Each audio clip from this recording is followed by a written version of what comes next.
Era globalisasi ditandai dengan adanya perkembangan teknologi informasi dan komunikasi yang sangat pesat. Hal tersebut berpengaruh terhadap semua sendi kehidupan, tidak terkecuali pada dunia pendidikan. Pendayagunaan atau pemanfaatan TIK secara sistemik dan sistematik dapat membantu memberikan alternatif pemecahan masalah pendidikan yang dikarenakan adanya kendala geografis, demografis, dan ekonomi. Pembelajaran jarak jauh adalah salah satu cara efektif pemanfaatan TIK dalam pendidikan.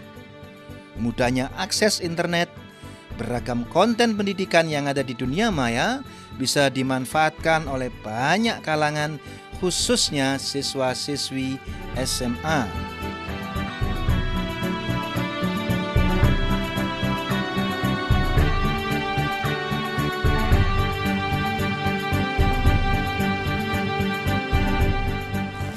Assalamualaikum warahmatullahi wabarakatuh. Jumpa lagi dengan saya Kang Hari dalam acara Rapendik, Ragam Pendidikan, produksi UPT Tekomdik Dinas Pendidikan Provinsi Jawa Timur. Pemirsa, kendala geografis dengan topografi yang sulit bukan lagi menjadi hambatan bagi seseorang untuk belajar. Melalui teknologi, seseorang bisa belajar dimanapun dan kapanpun. Saat ini saya berada di SMA Negeri 1 Kepanjen yang menyelenggarakan pendidikan SMA terbuka jarak jauh. Anda ingin tahu lebih dalam? Ayo ikut bersama kami dalam acara Rapendik.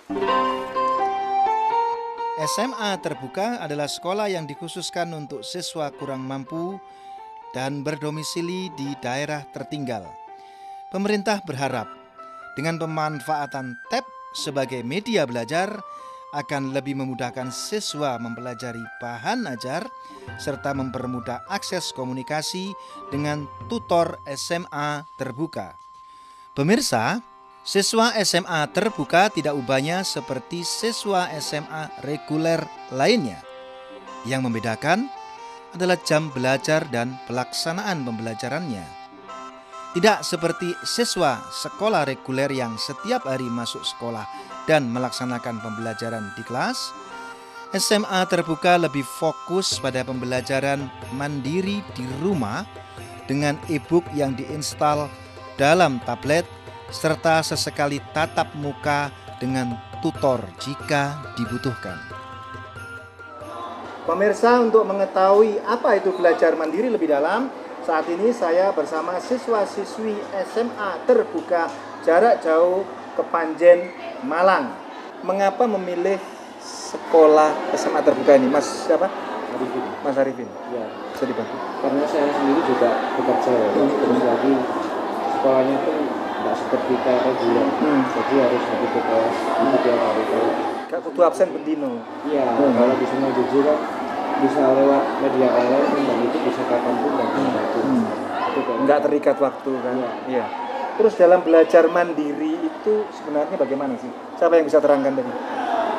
Belajar mandiri itu bisa Namanya? Namanya biasa. Belajar mandiri itu bisa belajar di rumah. Terus simple, terus mudah. Terus bisa cari browsing. Jadi bisa dilakukan secara sendiri, mandiri secara sendiri, tapi tetap dengan ada panduan-panduan. Ya. Terus dalam penggunaan tab ini apa yang paling sulit? Jaringannya. Koneksi jaringan ya? Iya. Koneksi jaringan. Nah kalau pas koneksi jaringan sulit itu gimana cara ngatasinnya? Nunggu sampai muncul gitu ya? Nunggu sampai muncul. Nah dari seluruh mata pelajaran itu pasti ada yang sulit. Mata pelajaran apa yang paling sulit? Menurut saya mata pelajaran yang paling sulit itu adalah pelajaran matematika. Kalau sudah menghadapi kesulitan itu apa yang dilakukan?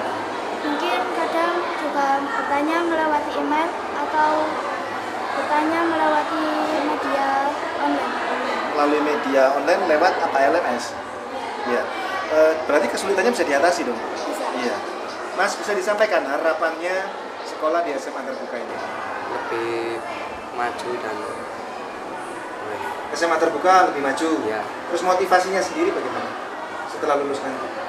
masuk ke jenjang yang lebih tinggi. Melalui jasa SMA terbuka ini bisa melanjutkan ke pendidikan ke jenjang yang lebih tinggi. Dan pemirsa, ternyata tidak ada batas bagi adik-adik kita untuk belajar secara mandiri dan meraih ilmu sebanyak-banyaknya melalui SMA terbuka jarak jauh ini. SMA Negeri 1 Kepanjen sebagai sekolah induk penyelenggara SMA terbuka merekrut siswa-siswi daerah terpencil yang tidak memungkinkan untuk bersekolah, baik dikarenakan akses ke sekolah yang sulit maupun karena faktor ekonomi. Pemirsa, SMA Negeri 1 Kepanjen ditunjuk oleh pemerintah untuk mengelola SMA terbuka karena Kepanjen merupakan salah satu daerah dengan persentase rendah untuk siswa yang melanjutkan SMA di Jawa Timur. Hal tersebut bukan dikarenakan minimnya minat siswa untuk melanjutkan sekolah, namun lebih banyak dikarenakan faktor ekonomi maupun minimnya waktu untuk mengikuti jam sekolah reguler. Pemirsa, dalam pembelajaran mandiri agar supaya mereka memiliki kompetensi tentu dibutuhkan seorang tutor. Bersama saya seorang tutor pembelajaran SMA terbuka jarak jauh. Akrabnya beliau saya panggil dengan Pak Gito. Pak Gito, bagaimana kabarnya? Baik. Ke pemirsa Rabendik, Pak Gito. Makasih. Pak Gito, cara belajar siswa mandiri di SMA terbuka ini sebenarnya apa sih Pak? Mungkin bisa disampaikan ke pemirsa Rabendik. Cara belajar siswa mandiri itu tentunya pengertiannya itu tidak harus sendirian, selalu sendirian itu. Tetapi dalam persentase kegiatan belajarnya itu selalu belajar sendiri dengan membuka buku-buku. Karena di sini SMA terbuka ini adalah SMA yang nanti belajarnya itu online, maka anak-anak ini sudah dipinjami tablet yang dalam tablet itu sudah disiapkan materi pelajaran seluruhnya dalam tablet sehingga anak ini bisa langsung belajar di rumahnya, tidak usah menggunakan buku tapi menggunakan tablet. Jadi bukunya sudah didesain sedemikian rupa masuk dalam tablet. Nah, ketika anak ini nanti mempunyai satu kesulitan di dalam memahami buku yang ada, maka mereka bisa untuk datang ke tempat kegiatan belajar atau TKB yang paling dekat dengan lingkungan dia itu. TKB itu tempat kegiatan belajar. Kalau mereka tidak kesulitan, mereka konsultasi di sana, Pak. Ya, di sana sudah disiapkan, sudah ada koordinator TKB-nya. Ada koordinator TKB-nya. Kemudian kalau di sana masih juga belum bisa, barulah koordinator TKB komunikasi ke sekolah induk. Dari sekolah induk ini nanti di sekolah induk akan mengirimkan guru pada mata pelajaran apa yang mendapatkan kesulitan di sana. Maka disinilah fungsi dari SMA terbuka sebagai sekolah kunjung. Sebenarnya ini intinya. Dalam memberikan bantuan pembelajaran di sana. Bantuan pembelajaran di sana. Jadi tidak sendiri itu harus sendiri, tidak dengan gurunya dan sebagainya. Pak, terus kriteria untuk bisa menjadi siswa SMA terbuka jarak jauh itu apa, Pak? SMA terbuka jarak jauh di sini adalah satu SMA yang persyaratannya itu sebenarnya sama dengan reguler. Siswanya tidak boleh lebih dari 21 tahun usianya. Tidak boleh lebih dari 21. Kalau lebih dari itu, ya sebaiknya tidak ke situ karena di sini aturannya reguler pun juga seperti itu. Disarankan untuk masuk ke paket C kalau mereka lebih dari paket C, ya paket C itu lebih dari itu.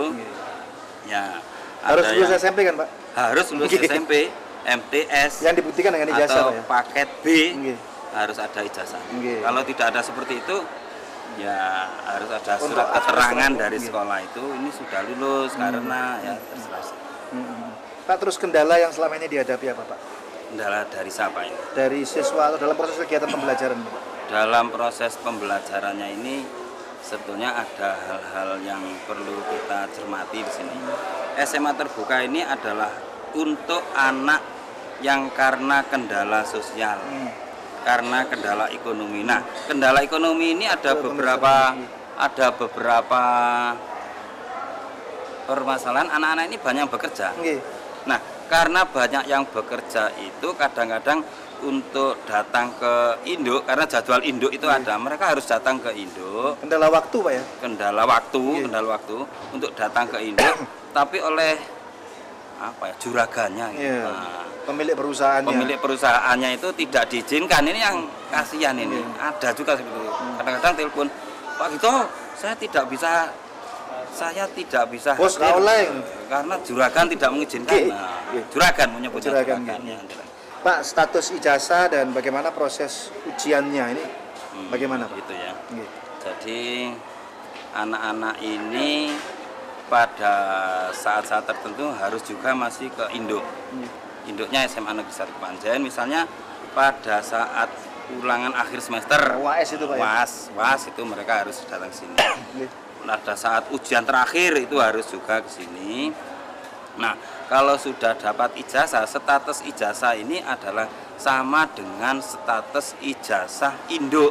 Karena mereka menginduk di SMA negeri ya, ijazahnya itu isinya telah lulus dari SMA terbuka Kepanjen yang berinduk di SMA negeri 1 Kepanjen.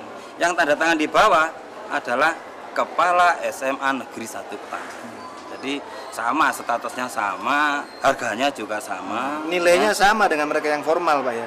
Karena nilai ijazahnya. Nilai value maksud saya, Ya, value ijazah. Kalau nilai mata pelajarannya berbeda. Ini value-nya. Pak, harapan ke depan Bapak apa terhadap siswa-siswa? Harapan ke depannya ini, harapan saya untuk anak-anak yang sudah lulus ya bisa menggunakan ijazah yang sudah ditempuhnya 3 tahun atau mungkin yang mau mengulang 4 tahun ya seperti itu, bisa menggunakan ijazah ini sesuai dengan keperuntukannya. Nah, kalau misalnya dia ingin bekerja, ya digunakan ijazah itu untuk bekerja. Kalau ingin kuliah, ya digunakan saja untuk kuliah. Jangan setelah dapat ijazah kemudian diam, ya tetap saja cari rumput di rumah. Tidak ada perubahan ini bagi tidak ada perubahan. kualitas hidupnya. Iya Pak, terima kasih Pak Gito, mudah-mudahan sukses. Terima kasih. Pemirsa, dengan adanya tutor maka seorang siswa akan termotivasi, memiliki inspirasi supaya mereka bersemangat lebih baik lagi dalam merintis dan menata masa depannya.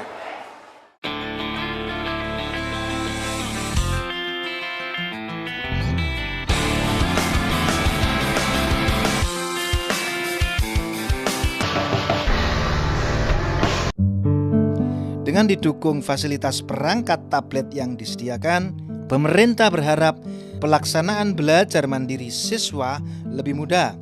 Selain itu, dengan adanya tablet menjadikan komunikasi dan koordinasi antara tutor dengan siswa bisa lebih mudah. Pemirsa, saat ini batasan geografis dan batasan topografi tidak lagi menjadi halangan bagi siswa untuk belajar. Bersama saya saat ini Bapak Dr. Andes Haji Masuri selaku Kepala SMA Terbuka Induk SMA Negeri 1 Kepanjen Malang. Assalamualaikum warahmatullahi wabarakatuh. Waalaikumsalam warahmatullahi wabarakatuh. Bapak, ada yang ingin saya tanyakan, mengapa SMA Negeri 1 Kepanjen Malang ini dipilih sebagai sekolah induk untuk SMA terbuka pendidikan jarak jauh atau SMA TJJ ya singkatannya Pak? Ya. Jadi SMA Negeri 1 Kepanjen mendapatkan kepercayaan untuk menjadi induk SMA terbuka, di mana SMA terbuka yang akan dikembangkan ini adalah bentuk revitalisasi dari SMA terbuka yang terdahulu. Antusiasme siswa bagaimana? Termasuk juga mungkin sudahkah ada evaluasi yang mengukur daya serap siswa dan termasuk prestasi belajarnya? Ya. Jadi dari berbagai diskusi, dari berbagai pertemuan ketika kita mendesain maupun memproses mengembangkan SMA terbuka ini selalu muncul